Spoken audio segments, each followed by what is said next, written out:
Back in business. Okay, cool. We're back. We are back. Rumors of our demise were greatly exaggerated. This episode of Metatrex is brought to you by Audible.com, offering more than 180,000 titles for smartphone, tablet, and desktop. To get a free audiobook of your choice and to help Trek FM at the same time, visit audibletrial.com/trekfm. And also by Enterprise in Space, an international program of the nonprofit National Space Society.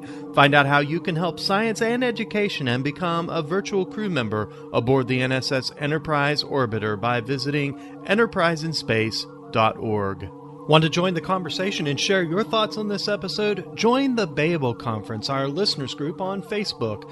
Just type BABEL into the Facebook search field. We look forward to seeing you there. This is Tim Russ, Lieutenant Commander Tuvok on Star Trek Voyager, and you're listening to Trek FM.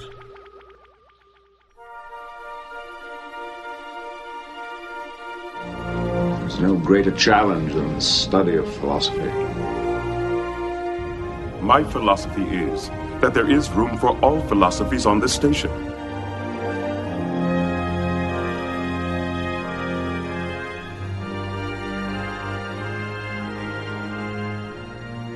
Hi everybody, and welcome to episode 77 of Metatrex, Trek FM show on Star Trek and philosophy. My name is Zachary Fruhling, and with me as he always is Mike Morrison. Today, we will be discussing the concept of property ownership inside Star Trek. Mike, it has been quite a while since you and I have had a chance to sit down and podcast together. It has. Remind me never to switch quarters when the transporters are under maintenance. Ever. I'd never want to do that again. Is it me, or are your quarters a little smaller? Did you get moved down to the lower decks? They put me in the lower decks. No. You know, this is an overall effort here on the Starship of Theseus to do things a little bit more efficiently, to maximize space. I've got smaller quarters, but it's cozy, Zachary. We don't call it smaller, we call it cozy.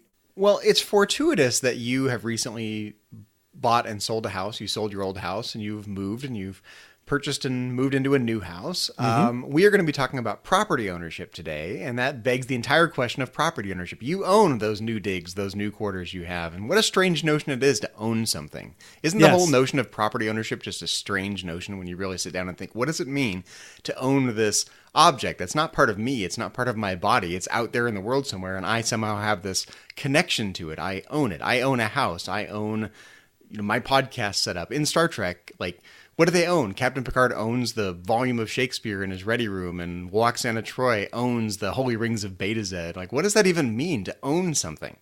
It is a strange idea, Zachary, because at the end of the day, I mean, what do I own?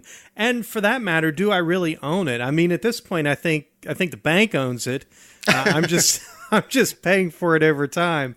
But yeah, I've got a couple of automobiles that I own. I own my desk. I own the computer. I own this microphone that I'm speaking into. But that's an interesting concept. This concept of ownership, and what does that really mean? And when we think about ownership, I mean, we're talking about property, and property is anything that is subject to ownership. I mean, it exists whether it's owned or not. So property is literally anything that's subject to ownership.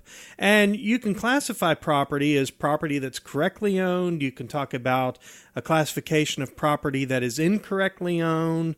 You can presume to own something that's not property. So this is going to be a fascinating topic. And then to look at this, as we always do here on Metatrex, through the prism of Star Trek, and see how that translates into the Star Trek universe. It's going to be a fascinating discussion today. Getting back to the bank's ownership of your new quarters, do you think that the Planetary Bank of Beta Z actually owns the Holy Rings of Beta Z and Loxana Troi is only leasing them? It's just a lease. No, that's really fascinating because she's very proud of the fact that she is the holder of those holy rings. So I guess she never really says she owns them. She's heir to them, right? Isn't that the heir to the heir to the holy rings, holder of the holy rings.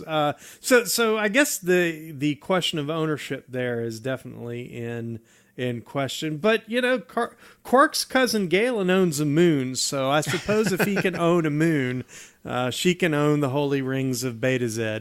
Well, I almost had second thoughts about talking about this topic of property ownership here on Metatrex, because I think on the one hand, it's obvious that there's property ownership inside the Star Trek universe. There are lots of trinkets and baubles and gadgets and moons owned by different characters inside the Star Trek universe. So on the one hand, that's obvious.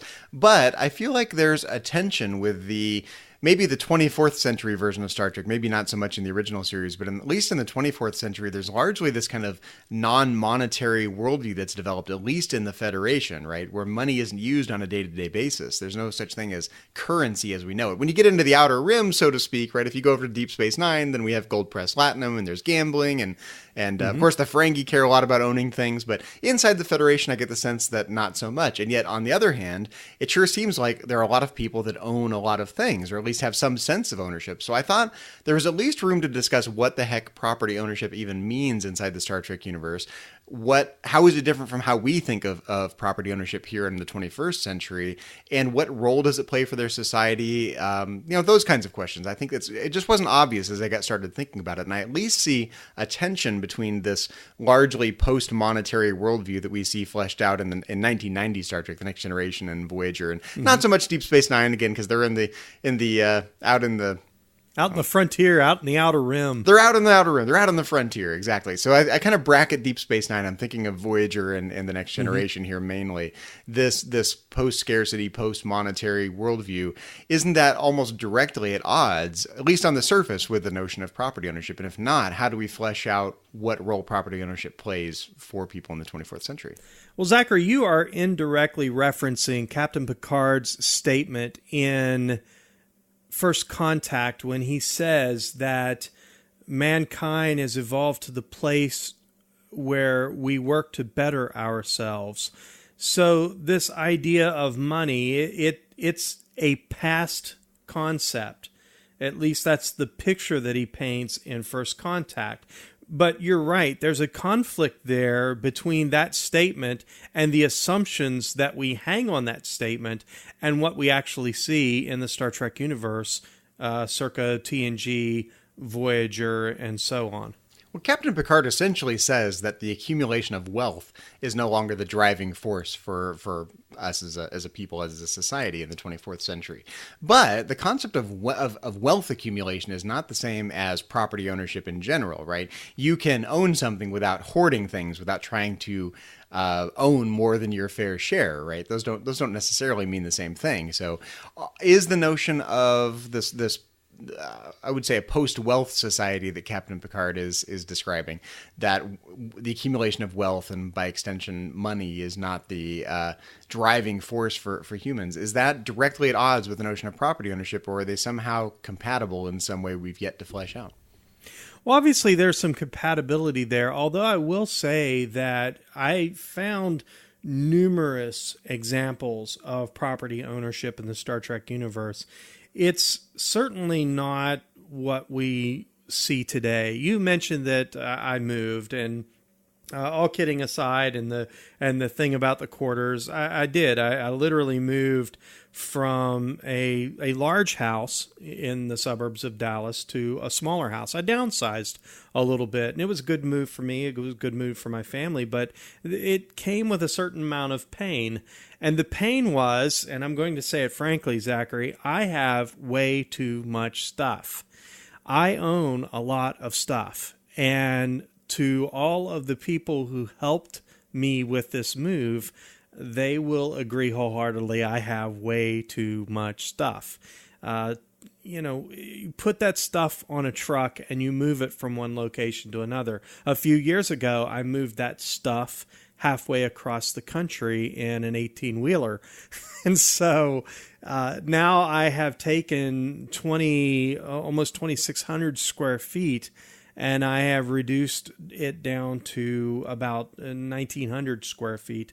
I think it's 1875, something like that. So I had to significantly reduce the volume of stuff that I own. So I sold some stuff. I donated some stuff. We have a wonderful Venezuelan refugee family that my family is connected with. I gave them a whole room full of stuff. They didn't have a bed or a dresser, and so we gave them basically our guest room. And so, stuff changed hands with a handshake, and so as I've sold things, I've again exchanged money for said stuff, and some stuff I just threw away because it didn't have real value, so I just got rid of it. Some things I donated because I didn't want to go through the hassle of selling it for the $5 that it was worth, or at least the $5 that I ascribed to it as worth. So this concept of property ownership is very near and dear to my heart right now. The only character I can think of in the Star Trek universe who has a problem with too much stuff might actually be Dr. Noonien Sung, who has a laboratory just filled to the brim with stuff. No, I don't see any other character in the Star Trek universe that has too much stuff in his or her quarters. Yeah, when you're talking about clutter, yes, and that was kind of my point, because we don't really see that in the Star Trek universe. I mean, when we go inside Captain Picard's ready room, or we go inside Riker's quarters, Troy's quarters, Data's quarters, they're very Spartan. They're very Spartan. In fact, Data's girlfriend even says they're Spartan, right? Yes. And so what does she do? She brings him stuff. A trinket to fill it up. To fill it up. And that becomes, and by the way, and we'll talk about this, that becomes quite possibly a sentimental piece of property. And that's part of my problem. And we'll talk about this, I think, a little bit more in depth. In the human psyche, we are sentimental. We attach value sometimes to worthless objects because that object is tied to a person or an event that is significant. And that's been my inner struggle the past few weeks as I've gone through my things, trying to figure out what I'm willing to part with and what not. It's interesting that you're heading the conversation in this direction, because I feel like some of the strongest instances of property ownership in Star Trek have to do with things that are sentimental. I agree. Captain Picard's brother still owns the family vineyard in some sense, right? That's a family tradition. When in The Measure of a Man, the episode where we kind of establish Data's status as a sentient autonomous being, as opposed to property, being property of Starfleet, one of the things that's used by Captain Picard to make the case that Data is autonomous is the fact that Data has this quasi-emotional connection to all of the things he owns. His little holographic statue of Tasha Yar and his medals that he's earned, and they mean something to him, and he owns them because of that meaningfulness. Yeah, and I'm glad you mentioned Measure of a Man, Zachary, and I want to talk about that episode because... And that is really a great example of property and the value that we ascribe to it and what it means in terms of our own humanity. That's a fascinating episode all the way around, because what we're actually doing in that episode, we're trying to determine whether or not Data is property. Yeah, literally, explicitly in the episode, they call it, the question on the table is whether Data, an android, is property of Starfleet or whether he's sentient and autonomous with his own rights. Yes, and one of Captain Picard's best arguments for his sentience, for, in essence, his humanity, Zachary, is that he pulls out first and foremost his medals.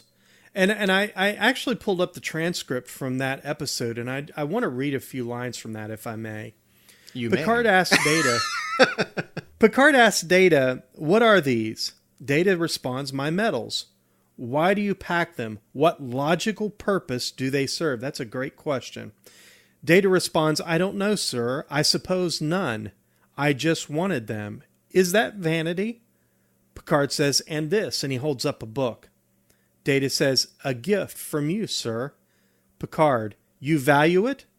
Data, yes, sir. Picard, why? Data, it is a reminder of friendship and service. Then Picard holds up and activates the hologram of Tasha.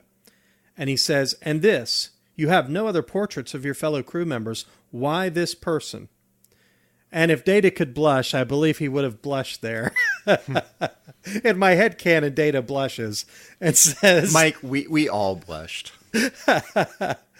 "I would prefer not to answer that question, sir. I gave my word."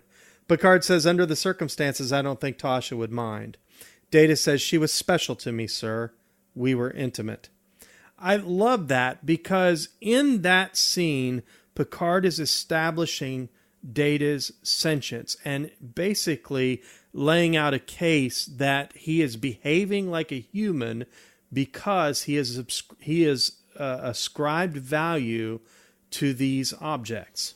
So I feel like Captain Picard pretty much successfully made the case that Data is a sentient being, at least in some sense, and he's not, strictly speaking, the property of Starfleet. Okay, let's assume Captain Picard made his case there.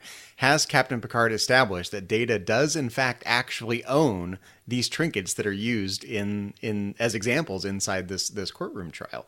Right, so let's take his medals, for example. Data was bestowed these medals, given his medals, in some sense, from his superiors or from Starfleet Command or something.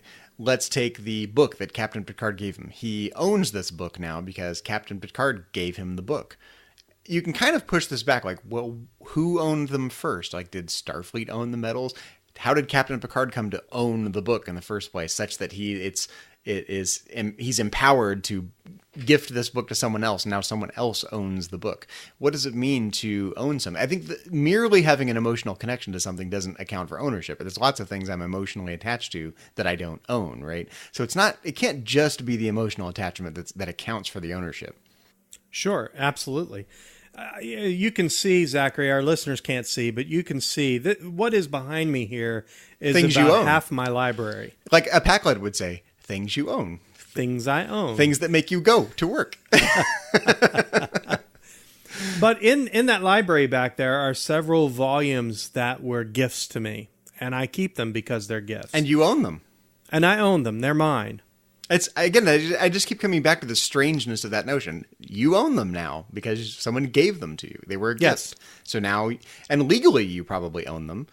It's not clear if you own them in any other sense than a legal sense. Like, I mean, in the history of philosophy, there have been various philosophers that have claimed some deeper connection to property ownership. Like, I'm thinking of the philosopher John Locke, who held that the work you do accounts for the ownership. If you are the one who owns the land and goes out and plows the field, you own the fruits of your labor. You own the land. You've worked on it, so you've earned it in some sense.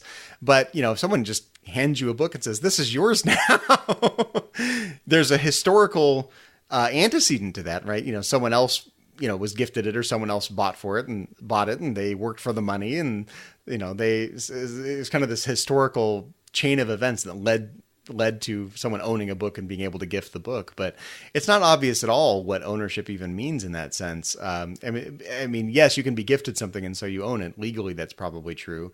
But in some deeper sense, other than just strictly speaking, the arbitrary letter of the law, you own it because the law says you own it. What is the deeper sense of ownership, like working the land and owning the fruits of your labor, that kind of deeper connection?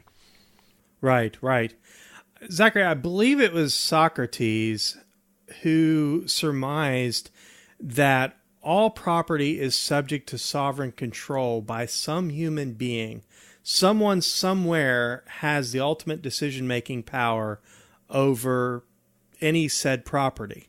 And I think that's interesting. And there's a conflict here in the Star Trek universe because oftentimes fans have a tendency to place the Star Trek universe into something that resembles socialism, probably more so than capitalism. When we talk about owning property, I mean, that is the foundation of a capitalist society. Well, at least if you think of property ownership in terms of individual property ownership, as one person owns whatever he or she owns, as opposed to a society owning something communally, or even in Star Trek, Starfleet can own something communally. Like, something can be the property of Starfleet, not of an individual. Well, and that was the tension of Measure of a Man, because the case was the case was argued that data was a piece of property owned by the Federation, and because of such, with a simple order, his autonomy is gone, and so he can be disassembled and sold for scrap if they wanted to, because he, after all, was their property. I can pull a book off of my shelf and I can go out and I can burn it because it's mine. I can give it away. I can hand that ownership over to somebody, and I did that this past week. I gave several volumes from my library, books that were very good books, but they no longer have use for me as I'm downsizing.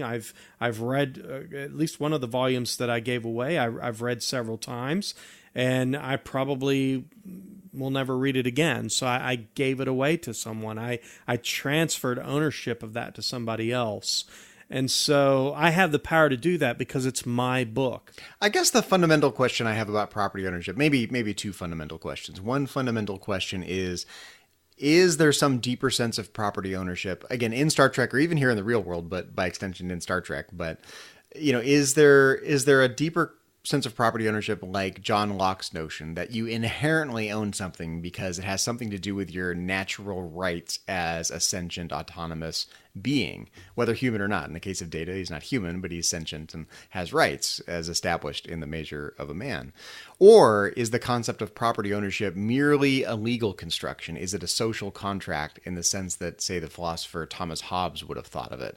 Like, you don't inherently own anything, but we kind of develop this social fiction of ownership to create an orderly society so we don't have to worry about our goods being stolen from each other. It creates an orderliness and a security.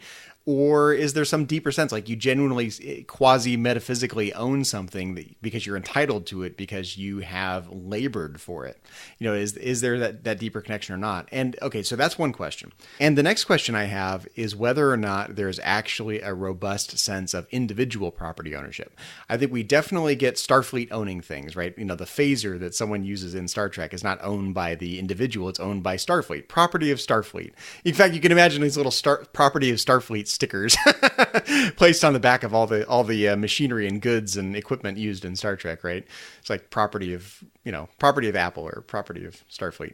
But do individuals actually technically own things in some deeper sense, right? Does Captain Picard's brother actually own the family vineyard? Does Captain Picard own the things in his ready room? Does Data really own that statue of Tasha Yar such that he's entitled to it in some sense? Or is property ownership thought of as more communally or more, I don't want to say socialistically, but more communally? Or is the very notion of property ownership just an antiquated notion?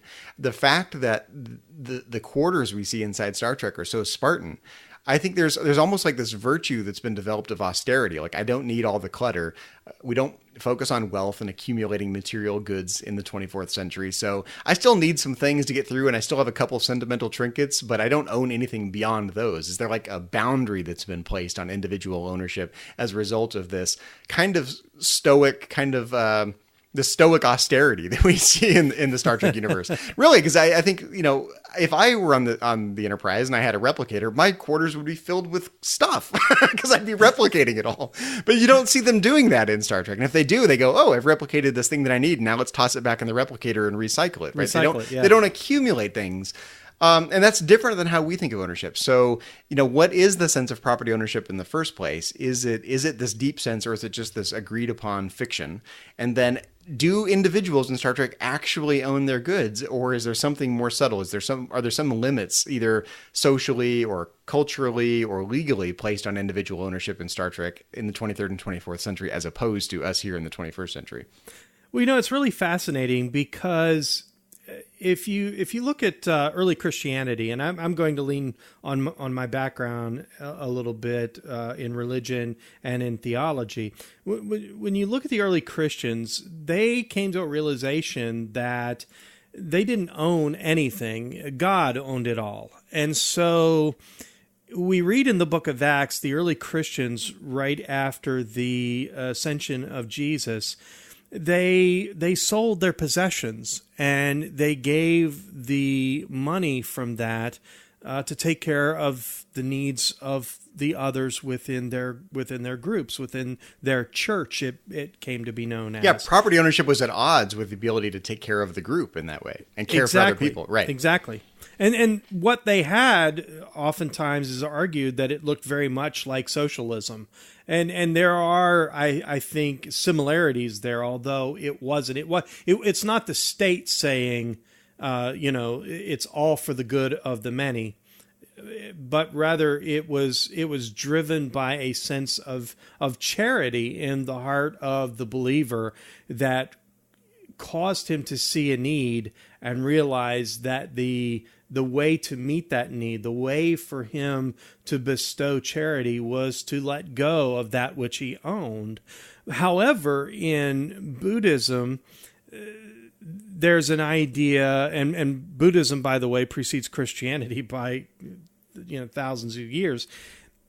They propose that desire is one of man's major problems. So it's not enough for them to abandon property, but they go through this mental and this emotional discipline and this disconnect from their desire for that property. And so in order to achieve nirvana, this state of transcendent nothingness, they have to not only release the stuff, but release the desire for that stuff that drives man to want to own things. So the situations you've described, especially the situation with early Christianity, is interesting because I think it is an excellent example of the fundamental economic principle of scarcity, right? There are not enough goods to go around, not enough food, not enough clothes, not enough shelter, not enough fill in the blank to go around for everyone. And that creates a situation of suffering, potential suffering for people, actual suffering for a lot of people.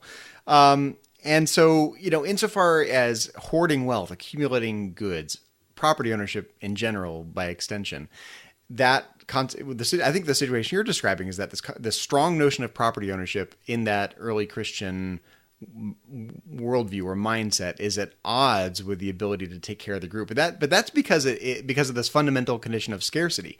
But in the Star Trek universe, the problem of scarcity is largely eliminated, right? They can replicate food. They can replicate clothes and material goods, right? So there's I guess the situation is just different because, the accumulation of goods, you could replicate, say you go to the ship stores and you replicate, like Worf does. He says, I'm going to replicate these monstrosities of a candle holder, these glass candle holders for a wedding, like these, you just created material stuff, like someone's going to put it on a shelf and collect dust. That does not create pain for anyone else because there's essentially no problem of scarcity, at least inside the Federation in the 24th century, right? So why would there be such a concern about property ownership as a potential cause of harm to other people? I totally get that in the early Christian mindset, if you own things, you were directly harming someone else because you were taking away something that could benefit someone else. In the 24th century, it just feels like that problem has been solved. So in that situation, why has the concept of property ownership diminished rather than flourished? If everyone can own everything and no one is harmed by it because we can replicate goods ad nauseum, as many as you want, why the taboo, so to speak, on owning too much stuff? That's a great question. As I said earlier, I feel like having just moved, I own way too much stuff. And send some to me, would you? I'll sell it and make a buck. I'd never want to do this again. This moving is a painful process, even under the best circumstances, and it's been very, very difficult. And so I'm finding that parting with stuff can sometimes be pleasurable and it can sometimes be painful because I've ascribed value to certain objects, and some of those objects, Zachary, quite frankly, in the eyes of anyone else, is worthless. For instance, I have tons of things that my daughter made me in school, and they have value to no one else but me. But I've kept them. I moved them halfway across the country 3 years ago, and I just moved them 30 miles up the road a couple of weeks ago, and I've kept them because they're priceless to me. But to you, to anyone else, they would be, worthless pieces of paper mache. Again, though, the question I have for you and for our listeners is whether I'm making a mountain out of a molehill here. Or is there a genuine issue of property ownership in Star Trek, or is it totally obvious that people own things in Star Trek? I don't think it's obvious at all. We see several things that are property ownership, like Data and his trinkets, Picard and the stuff in his ready room, Captain Picard's brother's vineyard. But is that genuine property ownership, or is it merely property ownership like? But you mentioned Picard's brother. So the Picard family owns a vineyard. We know that from the episode Family. Picard goes back to... He got gypped. He didn't get any of it. Yeah, he gets back to the family farm. He got gypped out of his inheritance. Yeah, he gets back to the family farm, and his brother is still bitter that he left to go explore space. He should be there. This is the family farm. This is ours. This belongs to our family. So there's a deep connectivity to that land and to the product that they're producing, the Chateau Picard. Sisko in Deep Space Nine, he buys land on Bajor. Okay, no, this is a great example. I want to return to the vineyard thing for a minute, because I think this is part of the fundamental question. So, on the Picard family vineyard, the Chateau Picard estate, there are a certain finite number of grapevines, right? And that means they can produce, at most, a certain volume of wine, assuming they're not replicating the wine, assuming they're doing it the old-fashioned way, as Robert would do, right? He wouldn't replicate his Chateau Picard. He would produce the genuine article. That means there's a scarcity of Chateau Picard, right? There's not enough for everyone. Not everyone can have a bottle of Chateau Picard. That creates economic value. That's how we think of economics, right? That means there's a quasi-monetary value associated with this scarcity of Chateau Picard. How do some people get Chateau Picard, and how do others not get Chateau Picard? What decides who gets to own one of these precious, quasi-rare, finite bottles of Chateau Picard?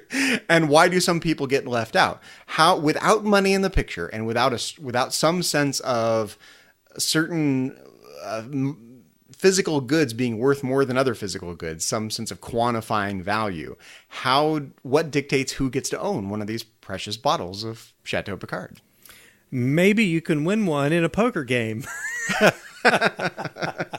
You can be gifted one, right? Captain Picard could give you one, or Robert could give you one, right? Just like Data was given his medals and Data was given his book by Captain Picard. But that doesn't really explain the problem, right? What entitles some people to own one of these bottles of Chateau Picard, and other people are, they get the short end of the stick. They are not, they're not, whatever, fill in the blank. They're not honored enough. They don't have enough 24th century clout. I don't know how to describe it, but clearly not everyone can have one. Well, here is some of this tension, and I think, at least in my mind, Zachary, I think there's a huge assumption here. We know that within the Federation, they don't use said currency, but some of that is assumption to some degree. We see it on Deep Space Nine. We see gold press latinum being used to buy and sell things. And in all fairness, in the 23rd century, we do have credits that are used to at least purchase tribbles. Exactly. And spike and flame gems. Don't forget about... And you made my point. Even with the replicators, Zachary, oftentimes you have to have replicator credits.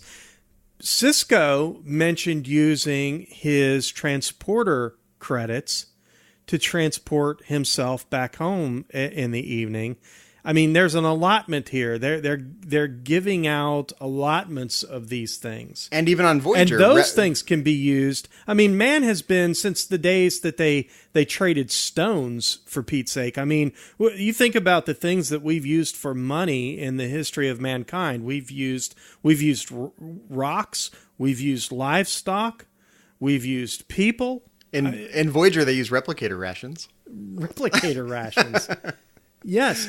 I mean, it seems to me that it is ingrained into the psyche of mankind to ascribe value to something, to use that for currency, and to buy and sell. And I honestly, and maybe this is a question for somebody much, much more intelligent than I am, I honestly can't go back and pinpoint a place in history where that wasn't the case. But what you're describing to me sounds like a backward step. We have a fairly evolved sense of currency, I think, honestly, right? We can do math with it, right? We can do supply and demand curves with it, right? We can quantify value to the point where we can create equitable trade to some degree in some Adam Smith Wealth of Nations sense, right?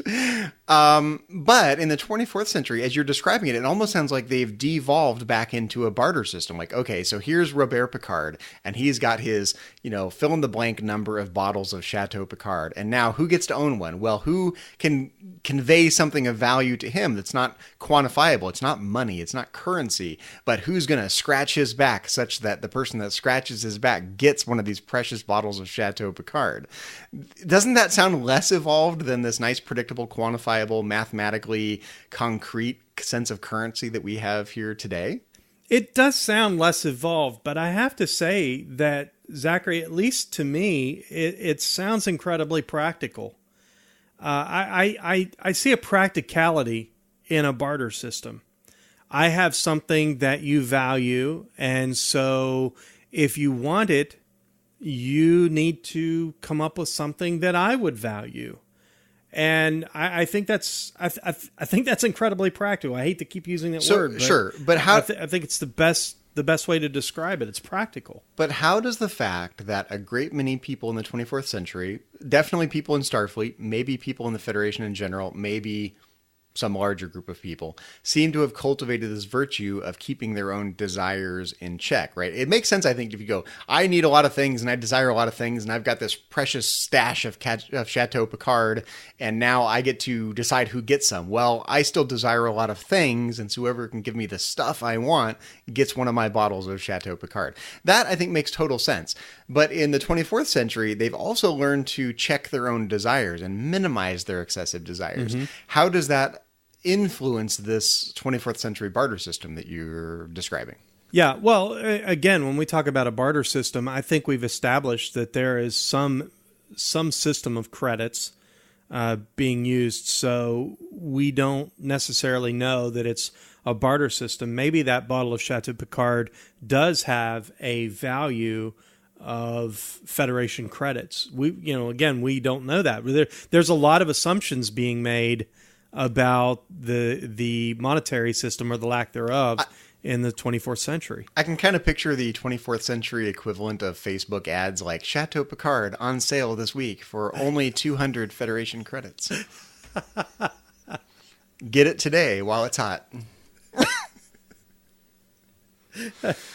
Right? I mean, that's essentially what you're describing. Right? If there is actual monetary value, then you're really describing an economy. And I don't think you get to have it both ways. How can you have an economy where there's still some sort of scarcity that isn't driven by this need to own more than other people? Like, I just don't see how that would be. And even, I mean, once you start heading down that slippery slope of having an economy, I think it degenerates into the situation we've had here in the real world awfully quickly.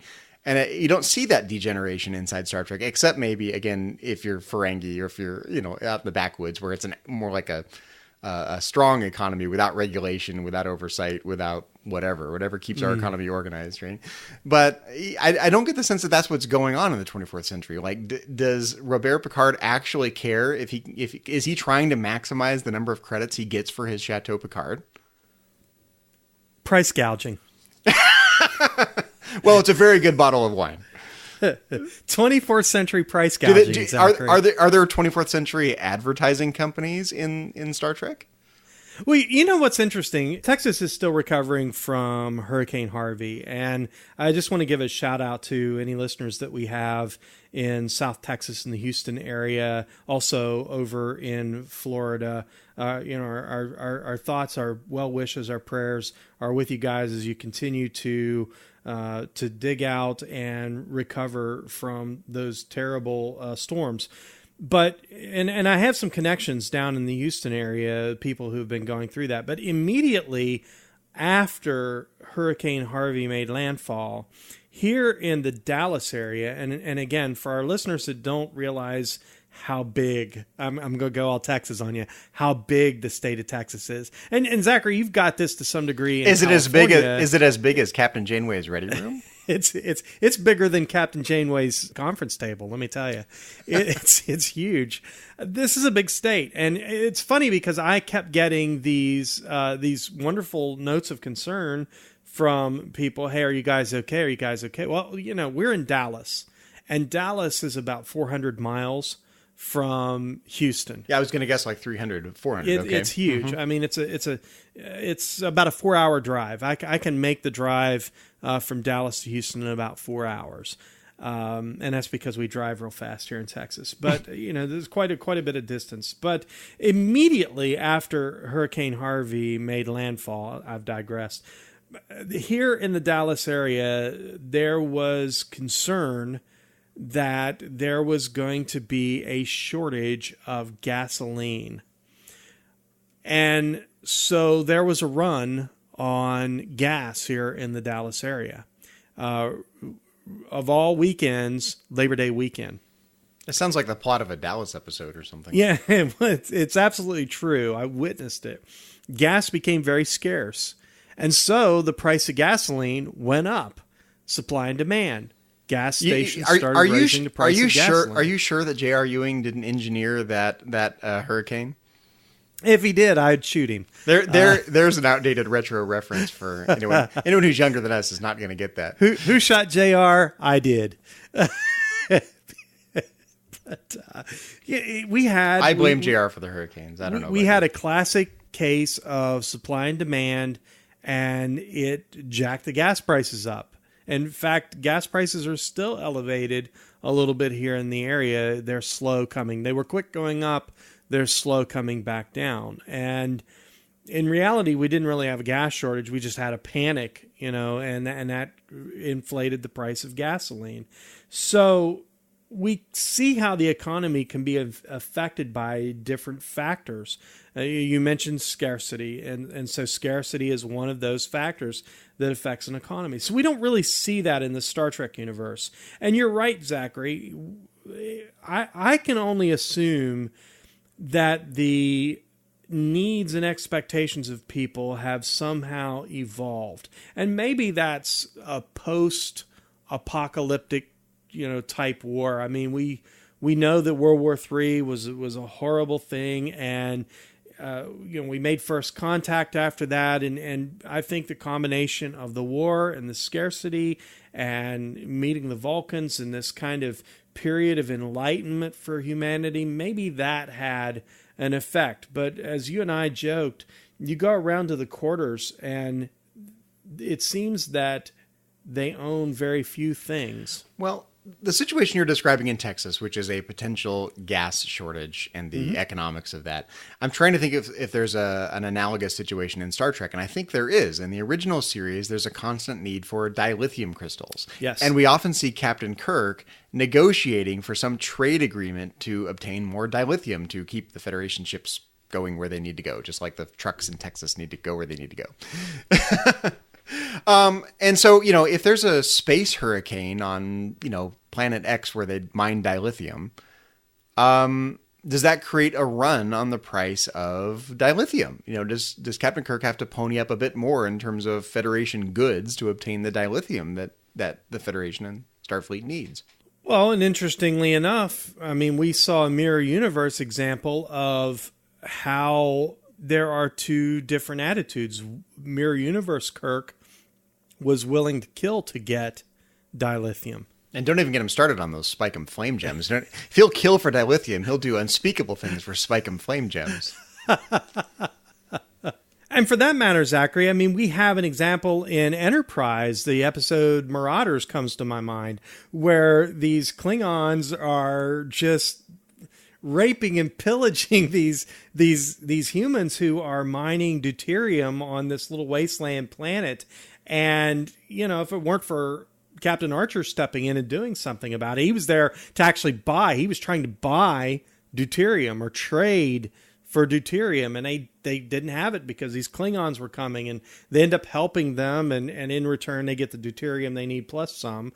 But there's an example of how the desire for something can actually lead to negative consequences over this lust to have something. So what is the correct Star Trek takeaway from that episode? I think there are at least 3 takeaways. One takeaway could be that this notion of scarcity, this fundamental economic concept, is the precondition for bad things in the world. That's the reason that people rape, pillage, and plunder, right? Scarcity is the precondition for war, for strife. Mm-hmm. That's why the Klingons are doing this, right? They want that deuterium, come hell or high water. Another takeaway could be Captain Archer's standpoint that what you want, given the fundamental condition of scarcity, there's not enough deuterium for everyone. What we want is free trade, right? These people who are laboring with the sweat on their brow to produce and mine and store this deuterium should be paid a fair price, whatever that means in terms of credits, in terms of other goods that they need. Maybe metaphorically in terms of respect, who knows, right? But fair trade, it's not anti-currency or anti-trade or anti-economics. It's that there's a fairness to economics that is not being displayed in that episode by the Klingons. The third potential reading of this would be that scarcity is bad. We need to, and by extension, economics is bad. The whole this sort of more utopian 24th century version of Star Trek thinking, right? That we need to do away with the entire concept. If we can solve the scarcity problem, then we can do away with economics, and we can create a utopia where everyone sits around and plays classical music on the Enterprise. Right? So which is the Star Trek interpretation of this condition of scarcity that's established inside that episode, Marauders of Enterprise? I don't think it's obvious at all. Maybe all 3, but those are not quite compatible with each other, right? So I think the one is maybe the first interpretation that scarcity produces bad effects. Maybe that's not even a takeaway. That's just an explanation of the preconditions for these things that are brute forces reality. There is conflict. There is strife.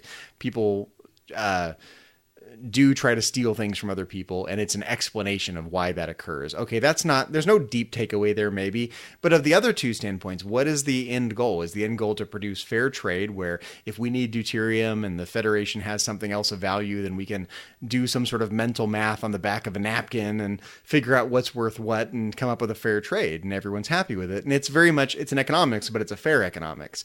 Or does Star Trek force you into the direction of this post-monetary, post-economic, post-scarcity utopianism that we see in later iterations of Star Trek? I don't think it's obvious at all which is the correct takeaway. I think we see examples of both takeaways in Star Trek, but I'm trying to step back a little bit from Star Trek and ask the deeper philosophical question of what is the best takeaway? What's the best direction for future society to go? Do we continue down this economic path and try to equalize it and make it as fair as possible? Or is there a post-economic future for us as a species, as a world, as a galaxy that is conceivable and not internally inconsistent in some way? It's something that's actually possible and worth striving for. I think it's difficult to discern, Zachary. In the Star Trek universe, it's extremely difficult to discern. And when you ask which takeaway or both takeaways, I think that's what makes Star Trek terribly hypocritical on this subject, because out of one side of their mouth, they say that it's kind of this post-economic. We work to better ourselves, and we're not driven by the desire to possess things, and yet the Picards have their vineyard, and Shakar's got his farm, and Sisko's got his land, and they own pets. Picard's got a flute. Riker's got a trombone. He gives it as a gift to Thomas. They're example after example, and don't even get me started on Fazio from... the most toys because... Well, I think you could bracket him because that's an example of illicit trade, right? He's not part of Federation society. He's on the fringes. He's in the black market, right? He's not part of normal society. But look at his motivation, his drive. I mean, his drive to possess things is all about his own personal status. There's no real... He doesn't ascribe any kind of sentimental value to the things that he has. It's all for his show. But Mike, I don't even think you need to go all Fazio on me. I think you can look at almost anyone inside the Federation, normal Federation society, not black market society, not Deep Space Nine. We're talking normal, run-of-the-mill, carpet on the walls, 24th century society. Those people, talking out of both sides of their mouth, will say, I'm too good for property ownership, but give me one of those bottles of Chateau Picard.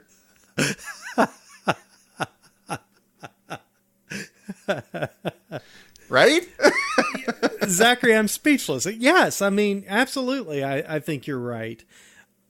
And again, I go back to these examples in Star Trek of the sentimental value that's put upon the things that these characters own in the Star Trek universe. Sisko's baseball. It was a gift to him.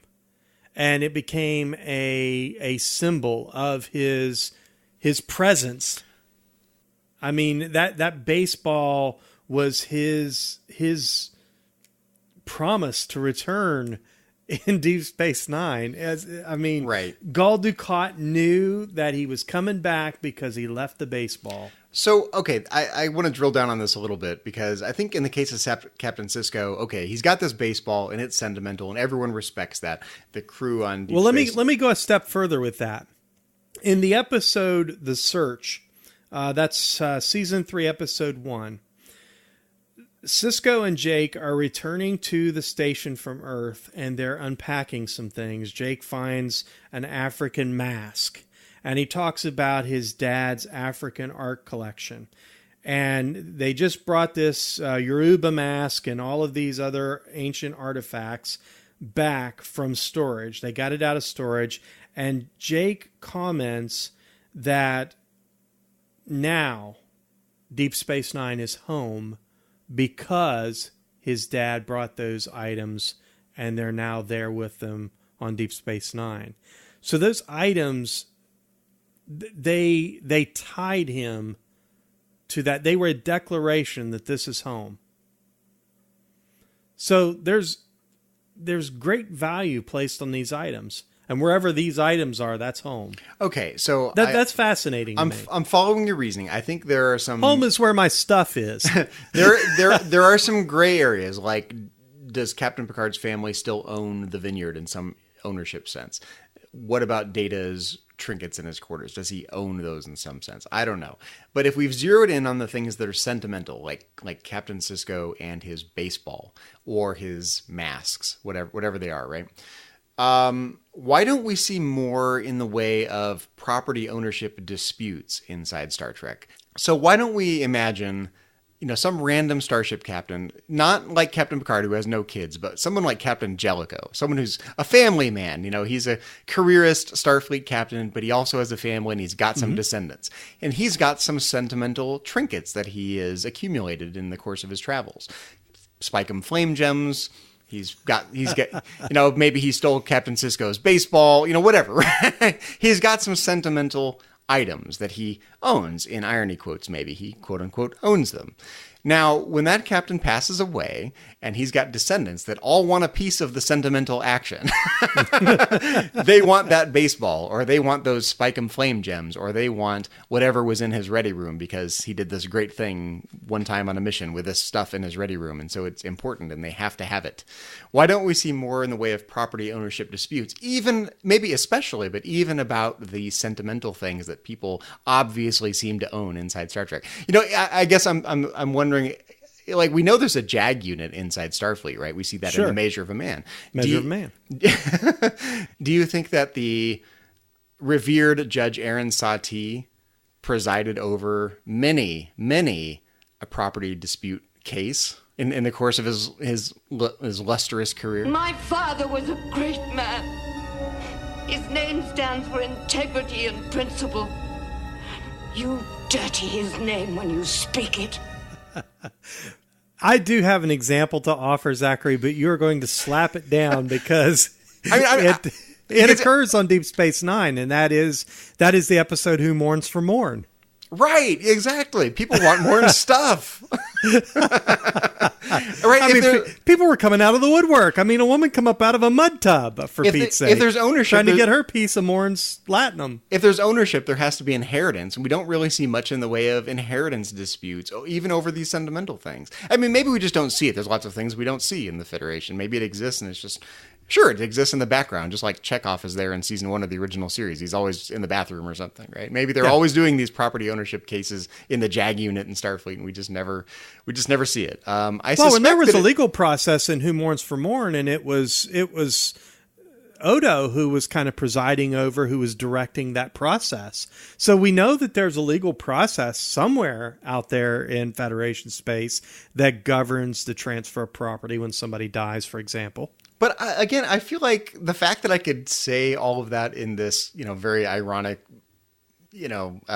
exaggerated tone. Whoa, well, the descendants want a piece of the action with all the sentimental stuff, points to how absurd that is in the fairly utopian view that Star Trek presents of the future. The fact that these, antiquated 19th, 20th century concepts of property ownership and the court system and how disputes get resolved. I mean, that shows that there are all of these antiquated economic danglers in the 24th century that aren't a natural fit for the utopian view of what humans could be and should be. Well, Zachary, I think that is indicative of the real world problem that we have, and that is trying to break away as a species, the human being breaking away from this notion of ownership and economy. And I mean, we've experimented with socialism and communism, and it's failed. Can you imagine on Deep Space Nine if someone broke into one of the shops on the promenade and stole some stuff, and then Odo catches the perpetrator? Some jum sticks? Yep, and then ends Who up... stole my jum sticks? Can you... Would the defense be something along the lines of, there's no property ownership in the 24th century, so there's no stealing, right? Maybe that's not a natural fit for the 24th century either. I think if our legalistic mindset about property ownership and how property ownership disputes are resolved isn't a natural fit for the 24th century. I think neither is this radical rejection of property ownership, right? A criminal who steals stuff can't get off on the defense that there's no property ownership anymore.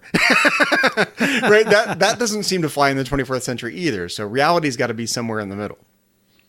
Yeah, I think about the next generation. I can't think of a single example of a theft occurring. I mean, a real, with the exception of the most toys where data was stolen. So I'm trying to think of examples of theft inside Star Trek The Next Generation. Definitely we have Fazio trying to steal, trinkets and artifacts from the past, including data, rare artifacts. But we also see in the episode A Matter of Time, we see Professor Berlinghoff Rasmussen, who claims to be from the future, but is actually from the past, stealing and pocketing items from the Enterprise to take back to the past to try to profit from them, to claim he invented them and to make a buck, essentially.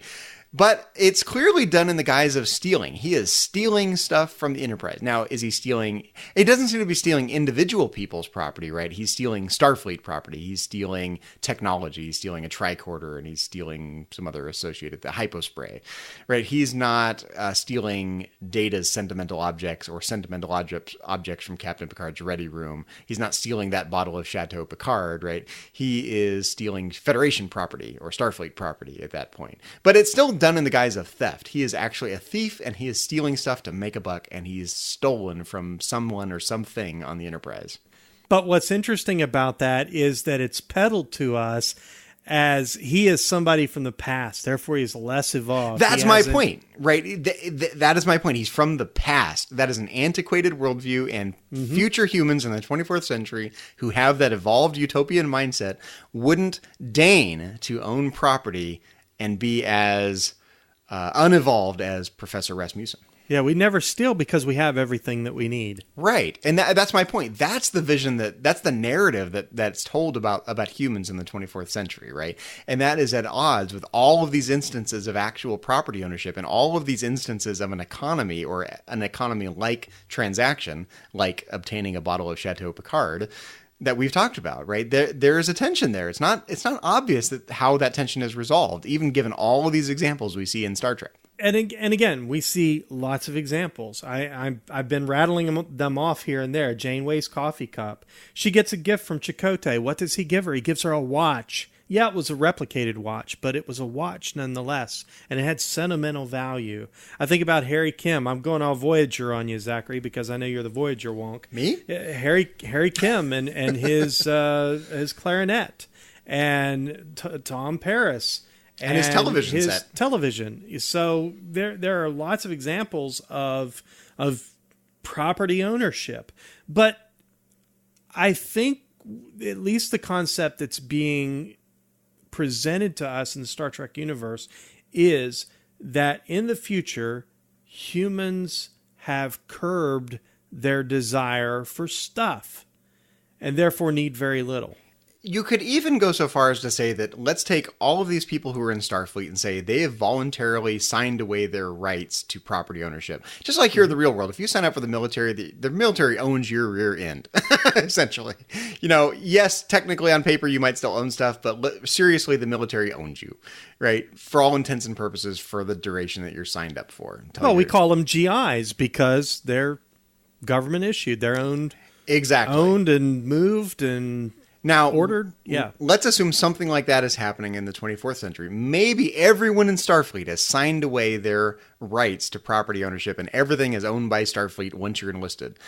There are still civilians who are not in Starfleet, not in an even quasi-military organization, right? What about those people? I'm almost interested more in the Robert Picards than I am in the Captain Picards in this situation.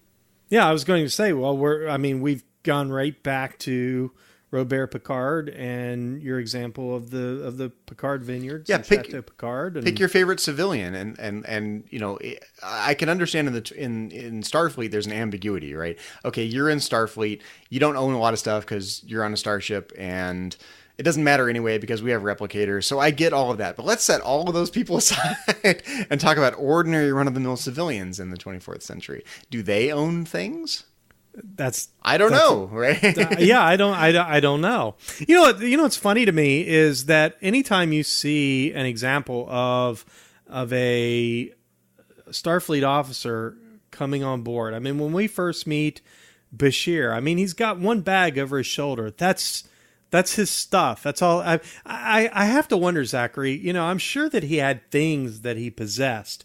When he stuck him back in the replicator and recycled him, did he save the replicator patterns? And so when he gets to his new place, he's going to replicate all that stuff all over? I don't know. I don't know the answer to this. See, I guess I just don't buy this 24th century vision of desire, right? In Star Trek The Next Generation, it's like, it's not okay to desire the baser things in life. You can't desire wealth and you can't desire fill in the blank that is not in line with the utopian vision of humanity. But it's okay to desire things like Chateau Picard, and it's okay to desire things like violins if you want to play orchestral music in 10 forward.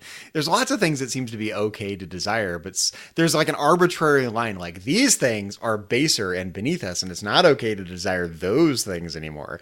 And over here we have the utopian whitewashed carpet on the walls, things that are okay, socially acceptable, not taboo to desire. And if you want to replicate one of those, knock yourself the hell out.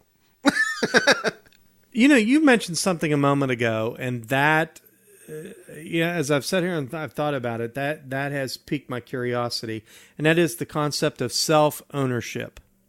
I think if it's plausible that you own anything, it's plausible that you own your own being, your own body, right? That you could get to dictate what happens to you. So I think that makes total sense. And that's the question with Data. Does Data own himself? Does he, right? Does he have the autonomy, the self-ownership to dictate his own being and his own future and his own consequences? And so that's, I think that for biological beings, sentient biological beings, that's totally obvious, right? We own ourselves. We have the right to dictate our own trajectory. Right. And that's the question for Data. Is he one of those beings that has those rights, or is he not like that? But I think that the matter is fuzzied when we're talking about owning things that are outside of you, like the coffee cup here on my table. I own that, but what the hell does that mean? What kind of connection is that? I think that's massively less obvious than this notion that you own your own being, this notion of self-determination. You know, it's interesting because, again, in the Star Trek universe, we make the assumption that they own themselves, but, I mean, Guinan actually brings up in Measure of a Man the concept of slavery. And, you know, this very dark chapter in our own history. They eliminated it in Europe much sooner than we did here in the United States. And for that matter, it still goes on. I mean, human trafficking is an ongoing problem within the world. And it's something that we can't afford as human beings to take our eye off of. This concept of people being property and being bought and sold as property.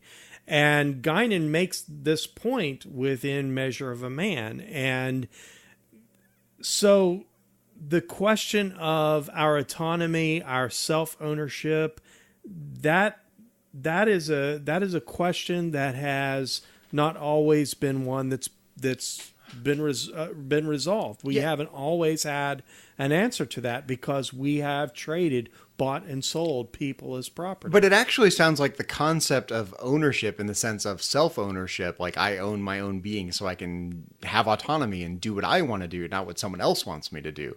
That the concept of ownership in some narrow sense, like self-ownership, a restricted sense, not being owned by someone else in the sense of slavery, right? But owning your own being.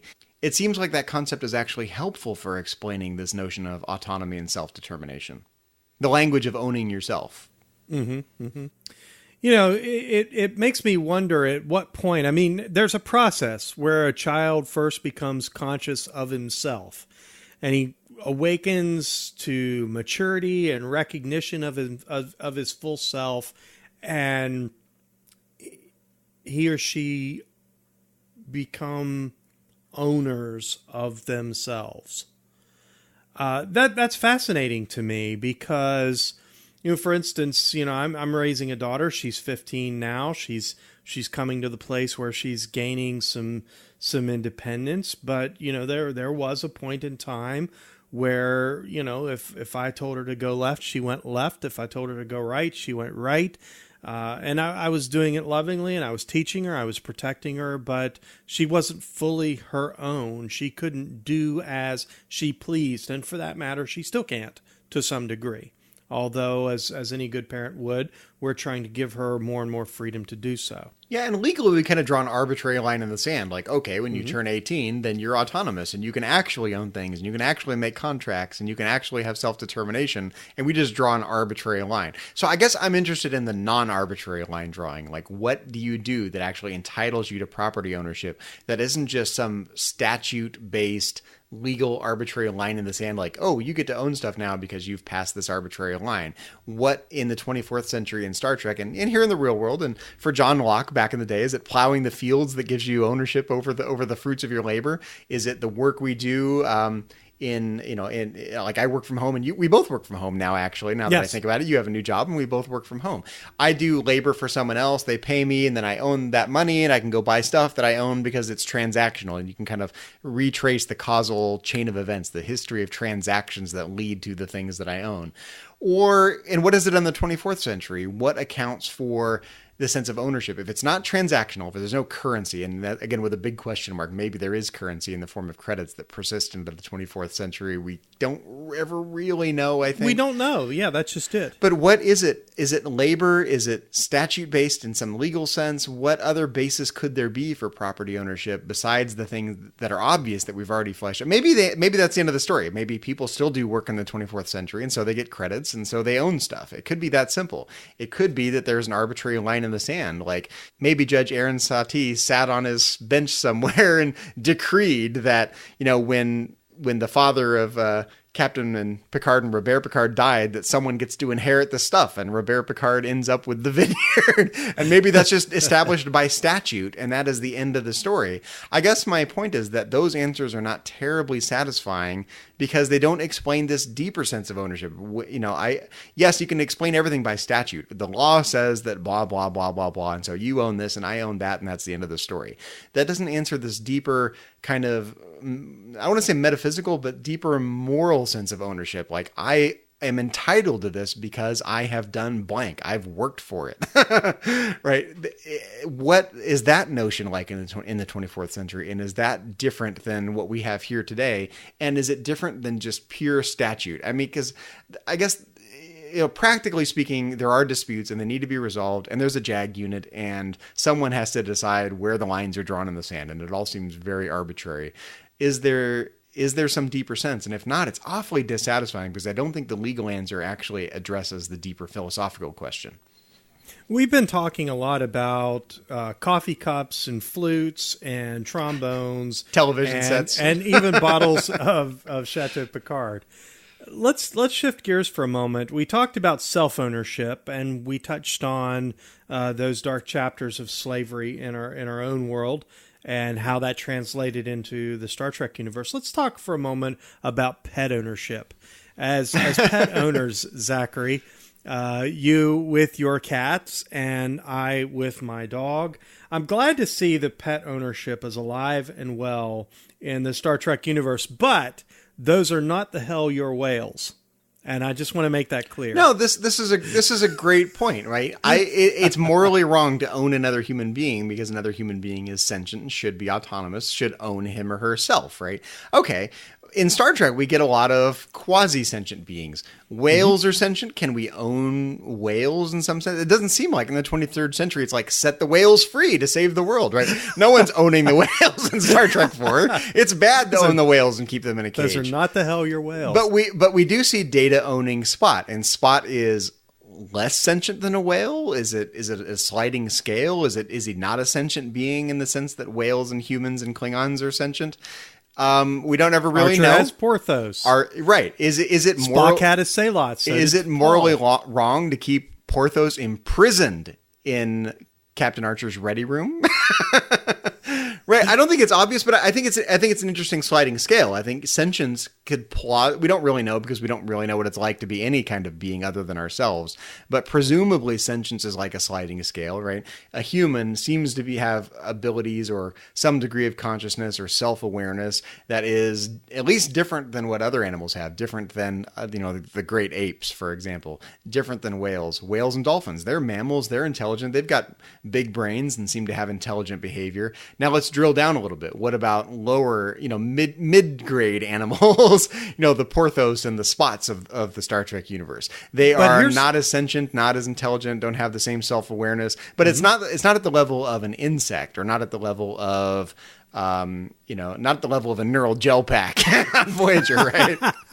Right. So okay, it could just be a line drawing problem. Like, again, arbitrarily, it's like, these are the sentient beings that have rights, and these lower ones are not sentient beings, and they can be owned by Data and Captain Archer, respectively. And here's something that I really love, and we get to see it in the Star Trek universe, and that is a human having to take responsibility for the actions of his pet. And we see that in A Night in Sickbay. Captain Archer has to, in a very elaborate way, apologize because, Porthos did what dogs do. All over their tree. A holy tree was disrespected. Do you think that happens on Beta Z? Do you think the holy rings ever get, urinated on or, dare I say it, defecated on by random quasi-intelligent life forms? Or even the intelligent ones, for that matter. Well, I'm sure if it did, Zachary, Loxano, that happens here too. We would hear about it. Once in a while, you see intelligent humans, relieving themselves all over any random place. It doesn't even have to be the lower life forms. At least here in the 21st century. But again, I mean, pet ownership. We get to see it in the Star Trek universe, and it's obviously it's carried over. But is it more like pet stewardship than pet ownership, though? Yeah, and again, I was kind of going to make that point. You know, here in our world, you come by a pet, you can be given a pet, you can rescue a pet, but even with pet rescue, typically you're going to pay something in order to get the pet. Services rendered by the shelter that you rescued the pet from. People purchase pets all the time. You go to a pet store, you can go to a breeder, and you can purchase a pet. There's a responsibility that comes with pets, and that's a monetary responsibility. If a pet gets sick or, you spay and neuter your pets, oftentimes that costs something. There can be a liability if your pet causes harm. Sure. Monetary absolutely. liability, yeah. In some legal, at least in a legal sense, yeah. Okay, so I half jokingly threw out the term pet stewardship versus pet ownership. Do you think that a more useful way of describing this quasi-ownership, this quasi-property ownership that we see in the 24th century, that again, I'm not totally convinced is the same concept of individual ownership that we know it here. Do you think that it's more enlightening, more revealing of what's actually going on in the more utopian version of Star Trek in the 24th century to call it property stewardship versus property ownership? Do you think that in general, that when we're talking about people owning things, they think of it more like stewardship and less like, this is mine, I own it, poo on you? I'm glad you said that, and for this reason. Earlier, I mentioned the attitude of the early Christians, and again, we can read about this in the book of Acts, written by one of the disciples named Luke, who was a physician and a historian, and he chronicled the acts of the early apostles, the early church, that first century, first generation of Christians after the ascension of Jesus. And within the church, as it became known, there was that desire to meet a need and this attitude that I can sell what I own and use the proceeds to take care of the needs of my brothers and sisters within the church. And that attitude comes from a sense of stewardship. So in reality, in typical Christian doctrines and teachings, it is a stewardship. In all truth, I own nothing. I think you're hitting on something. So you're drawing a theological analogy here, and I totally get it. In the early Christian church, people didn't actually own anything because technically, quote unquote, in that worldview, God created and owns everything, all of creation, right? All of the universe. Now, maybe in the 24th century in Star Trek, property ownership is only an illusion, and it's allowed only insofar as the Q continuum allows property ownership to take place. We're just stewards of the Q continuum. Actually, I was going to say, Zachary, that it's all a Telosian illusion. I just want to clarify, I meant the Q continuum, not the great material continuum. We're all stewards of the Q continuum. The Ferengi think you're stewards of the great material continuum. The rest of us think that we're just stewards of the Q continuum. And then, of course, you have those who think that it's all an illusion by the Telosians. and isn't that indicative of our own world? I mean, you have theologically driven people who believe that we're stewards of, in your example, the Q continuum. That could represent those who have a more theological worldview. You have a certain sect of philosophers who believe that it's all an illusion. I mean, what is real? And we can really drill down into this ownership question into what is real? This is all a Telosian illusion. It's all a menagerie. Here in the real world, we sometimes get those not quite genuine pastors that are like, they'll drive the fancy cars and they've got the fancy clothes and they're, sort of preaching, God will make you rich, that kind of worldview. Yeah. Can you picture like the Ferengi doing that? Like they're all dressed up with their bling and their fancy cars and they're like, you have to have faith in the great material continuum. I think we see that in the continuum. Voyager. The continuum will provide. Hallelujah. Yeah, I think we see an example of that in Voyager. We're just stewards of the continuum, man. Here's the collection plate.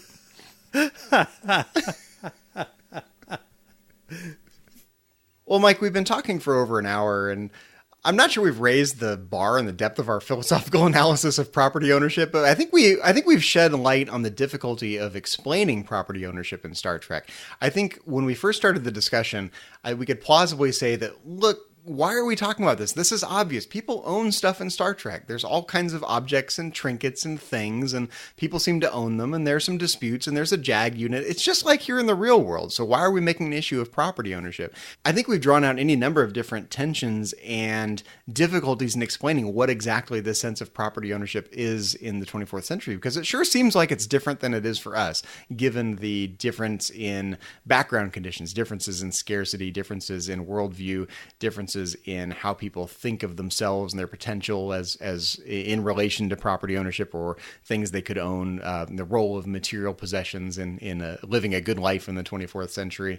So I don't think we've actually solved any issues, but I think we have shown that this is not obvious at all, and there seems to be something property ownership like in Star Trek, but it's not as cut and dry as it is for us here in what was the 20th, but it's now the 21st century.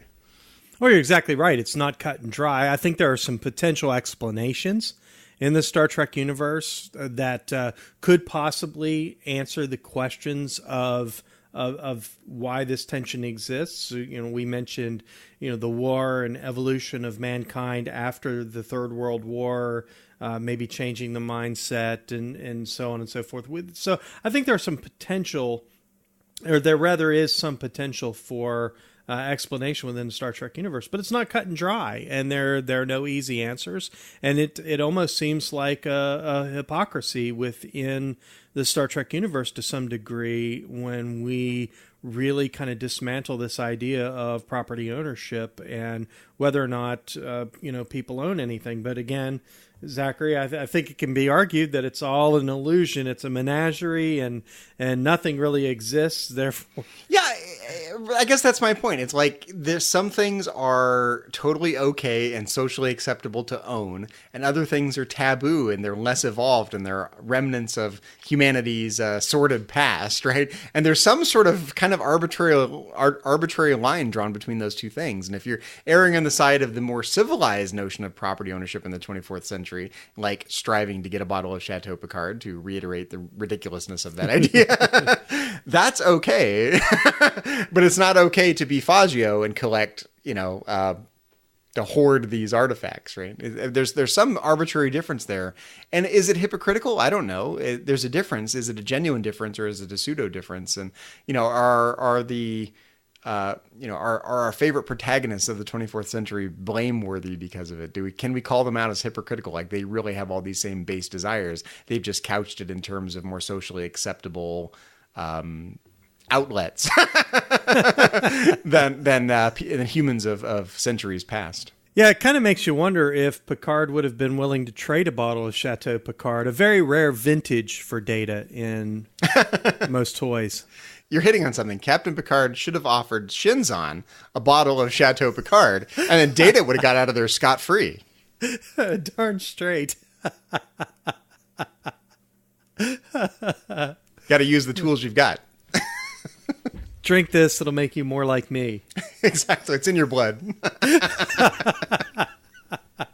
Well, Zachary, it's been fun talking about ownership in the Star Trek universe, but this isn't the only thing that we've been discussing here on the network. So here's a quick look, everyone, at some other things you may have missed elsewhere on the network. Previously on Trek.fm, Melodic Treks. I really like the two Fairhaven episodes that we got. I know a lot of people are either very hot on these episodes or very cold on them. They've never bothered me. I think they're a lot of fun, and they're silly, but whatever. But one of the things that's really cool about them is we get something different in the musical field for Star Trek with this wonderful Irish-style music. Earl Grey. Well, I just noticed mine deals with all naked people. Richard! Wow! All right.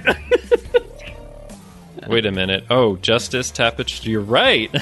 Oh my gosh! I just noticed that. I was like, oh! There's nudity in each of those episodes. Well done. TVMA. Warp 5. It was a weekly thing. It was originally on Tuesdays. At some point, Tripp decided to make it a nightly thing, or at least that was his idea, but then it went back to a weekly thing. I'm like, that sounds just like my life, because this is the type of thing where it's like, yeah, you get together every Tuesday, and then you gotta wait a whole week, and at some point you're like, we should be doing this every day. To the journey! Yeah, I mean, the way that he behaves towards B'Elanna is kind of... He gets a bit creepy there. Well, he gets punched too, just like Joe Carey, so... He does. B'Elanna makes a habit of punching her staff. It's team building. It's like trust falls. It is team building. Maybe it's like some kind of exciting club. Yeah, I've been punched by B'Elanna Club. I've been punched by B'Elanna, and I'm obviously now in the inner circle. Engineering. And that's what else is happening on Trek.fm. Well, check out all these shows and join the conversation about your favorite corner of the Star Trek universe and beyond.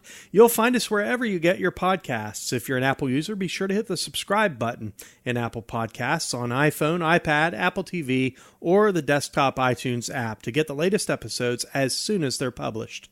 And please, leave us a star rating and written review. If you're not an Apple user, we've got you covered as well. You can find our shows on Google Play Music, Stitcher, TuneIn, Spreaker, SoundCloud, Windows Phone, and in most third-party apps. And you can stream and download the MP3 file always from our website or grab the RSS link as well. Well, we'd love to hear your thoughts on today's show, and there are many ways for you to share your thoughts with us. The best place to join the larger conversation is the Babel Conference, our listeners-only group on Facebook. Just type Babel, that's B-A-B-E-L, into the search field on Facebook, and it should come right up. It's a closed group, but if you click join, someone will let you right on in. If you'd like to send us an email, you can use the contact form on our website at trek.fm/contact. Choose Message to a Trek FM show and select Metatreks. That'll come right to us. You can also find the network on Twitter. Our Twitter handle is at TrekFM, and on Facebook at facebook.com/TrekFM. Well, Zachary, when you're not coming up with clandestine ways to get your hands on a bottle of Chateau Picard, where can people find you on the network and around the interwebs? Well, you can find me elsewhere on Trek.fm as co-host of To the Journey, Trek FM's podcast dedicated to all things Star Trek Voyager, along with my two co-hosts over there, Suzanne Williamson and Kay Shaw.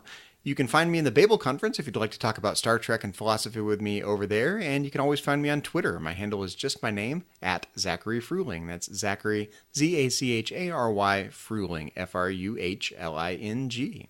And how about you, Mike? When you're not artificially inflating the price of Spike 'em Flame gems, where can our listeners find you on the interwebs and around the Trek FM network? Well, Zachary, you can always find me on Facebook. That's where I'm most active. Certainly, you can catch me from time to time around the Babel Conference. On Twitter, my Twitter handle is at cmichael1701. I'm occasionally on Instagram, also cmichael1701. You can read my blog about my journey to publish my novel. That is cmichael1701.wordpress.com. If you'd like to help us keep all our shows coming to you each week, you can become a patron of the network on Patreon. Visit patreon.com/TrekFM. That's patreon.com/TrekFM to get all the details. Perks include early access to episodes, exclusive content, producer credits, and more. Available through our special patrons website, Patron Zone. It requires a great deal of time and money to produce, host, and distribute these shows each month. We really appreciate any support you can give us and hope you'll join the team. Again, you'll find all the details at patreon.com/TrekFM. Well, Zachary, we'd like to take a moment to acknowledge the rest of the Metatreks team from around the network. Specifically, we'd like to thank C. Brian Jones, founder and publisher of Trek FM. He owns it all. Our executive producers, Matthew Rushing and Ken Tripp, Aaron Harvey, our art director, Richard Marquez, our production manager, our Patreon manager, Brandon Shea Mutala. We'd also like to give a special shout out to our associate producers here of Metatreks. We'd like to thank Patrick Devlin. You can connect with Patrick on Twitter. His Twitter handle is @MagicDrop5. Kay Shaw, your co-host over on To the Journey. Her Twitter handle is @ChocoWeeble. She owns Kay owns everything in the Delta Quadrant. I'm just saying. It's all hers. Our good friend Norman Lau, his Twitter handle is at Starfighter1701.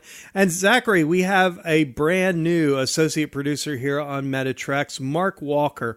Mark, we don't have your contact information, your Twitter handle, so if you'll reach out to us, we'll be glad to share that here on the podcast. We want to thank you for your support of Metatrex and of Trek FM. I felt pretty bad because Mark's been waiting quite a long time for his Metatrex associate producer credit. He signed up as an associate producer for Metatrex just before we took a 5-week break while you moved out and into your new quarters.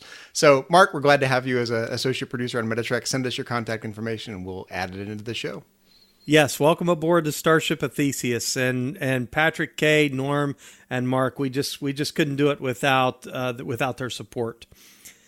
Zachary, we want to take a moment to acknowledge our sponsors here on Metatrex, Enterprise in Space. Be sure and check them out. It's a project of the nonprofit National Space Society. Visit enterpriseinspace.org to find out more and to get your seat on the mission. And check out audible.com, offering more than 180,000 titles for your desktop or mobile device.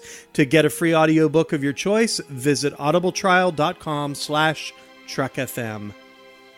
Well, thank you, everyone, for listening to Metatrex, a Star Trek and philosophy podcast. Until next time, when we will once again boldly go where no philosophers have gone before.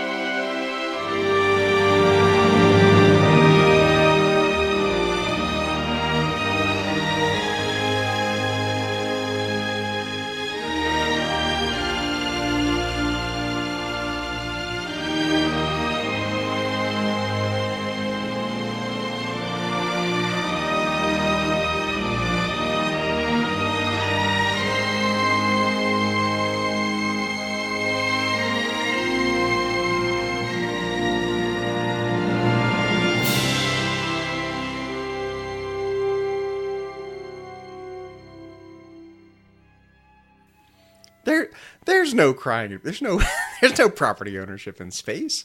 It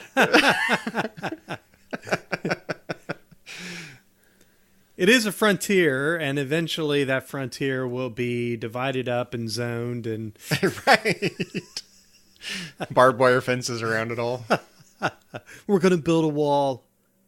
It's going to be a beautiful wall. It's very, very lovely. Keep your targs off my lawn.